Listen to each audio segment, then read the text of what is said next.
सोलापूर शहरातील कुचननगर परिसरात आज पाणी पुरवठा झाला, परंतु त्या पाणी पुरवठ्यात महिला मिश्रित आळ्यायुक्त गटारीचे पाणी पुरवठा करण्यात आली आहे। त्यामुळे त्या पाण्याच्या बाटल्या घेऊन सर्व नागरिक बंधू भगिनींनी विष्णू कारंपुरी महाराज यांच्या नेतृत्वाखाली मनपा आयुक्तांना निवेदन दिले। आम्हाला पिण्याचे पाणी स्वच्छ द्या, नाहीतर विष द्या, असे निवेदनात नमूद करण्यात आले असून 7/4/2025 रोजी झोन नंबर 8 मध्ये समाविष्ट असलेले कुचननगर परिसरात पाणी पुरवठा होत असून नळाला गटारीचे काळे पाणी येत असून आळ्यायुक्त पाणी येत आहे, दुर्गंधीयुक्त वास येणारे पाणी, अशा प्रकारचा पाणी पुरवठा होत आहे। याबाबत कारंपुरी महाराज यांनी महाउपायुक्त रवी पवार साहेब यांना संपर्क साधले असता पाणी पुरवठा माझ्या अखत्यारीत येत नाही, तुम्ही श्री कारंजे साहेबांना संपर्क साधा असे सांगितले। त्यानंतर श्री कारंजे साहेबांना संपर्क साधले असता विभागीय अधिकारी झोन क्रमांक 8 व त्या विभागाच्या पाणी पुरवठा अधिकाऱ्याकडे संपर्क साधा असे उत्तर दिले आणि काही वेळेनंतर या ठिकाणी पाणी पुरवठा अधिकारी वर्ग आले।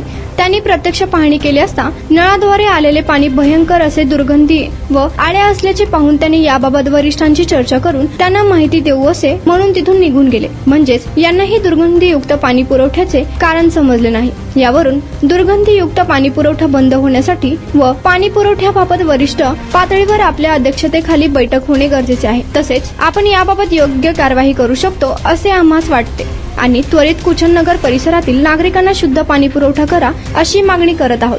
तरी माननीयांनी वरील विषयाबाबत गंभीर दखल घेऊन स्वच्छ पाणी पुरवठा करून सहकार्य करावे ही विनंती असे नमूद करण्यात आले। अन्यथा मनपा कर्मचाऱ्यांना रस्त्यावर फिरू देणार नाही असा इशाराही थेट दिला। विष्णू कारंपुरी यांच्या नेतृत्वाखाली मनपा आयुक्तांना निवेदन देणाऱ्या शिष्टमंडळात यशोदा गुंडेटी, राधिका मिट्टा, पद्मा मायकल, लक्ष्मीबाई इप्पा, रेखा आडकी, पल्लवी येमूल, कल्पना येमूल, विश्वनाथ राठोड, विठ्ठल कुराडकर, प्रसाद जगताप, रमेश चिलवेरी, श्रीनिवास बोगा, गुरुनाथ कोळी, प्रशांत जक्का यांच्यासह कुचननगर परिसरातील नागरिक बंधू भगिनी मोठ्या संख्येने उपस्थित होते। नमस्कार, मी सोलापूर माझा सोलापूर परिवर्तन विकास समितीचा अध्यक्ष विष्णू कारंपुरी।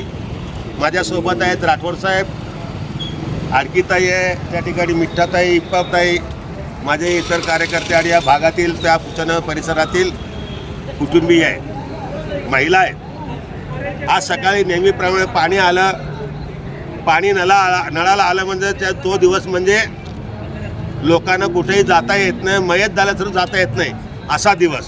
पण पाणी असा आला की त्या पाण्याला बघून तहान भागणार नाही, पाण्याला बघून नाही का आपण कुठं तर काय तर पितो का असं एक प्रकारचं भावना निर्माण होणार आहे।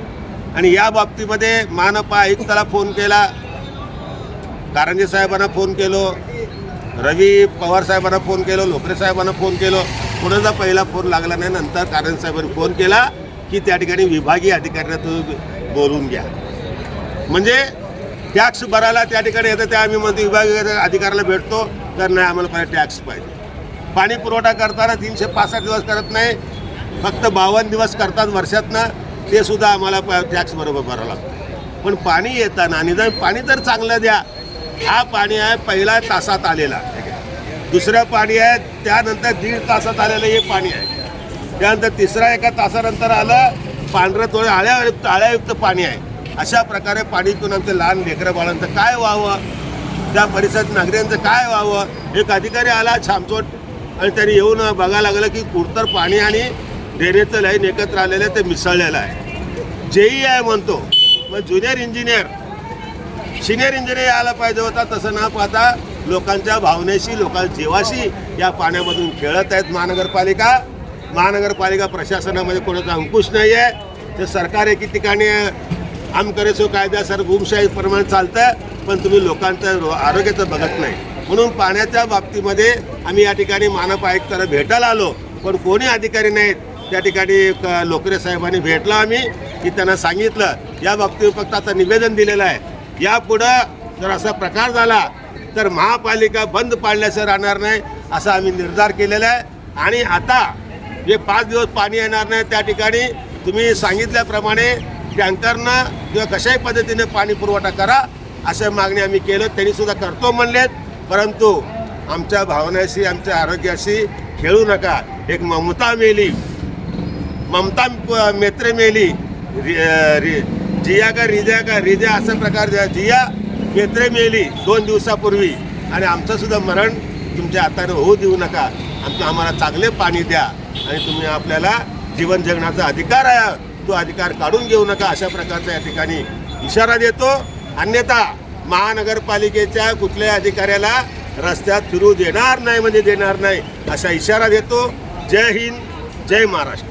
शहादा एक इस्लामिक मोबाइल ऐप है जो आपके दीन के सफर को आसान बनाता है। इसमें हर मुसलमान की जरूरी खिदमत के लिए कई फीचर्स शामिल है।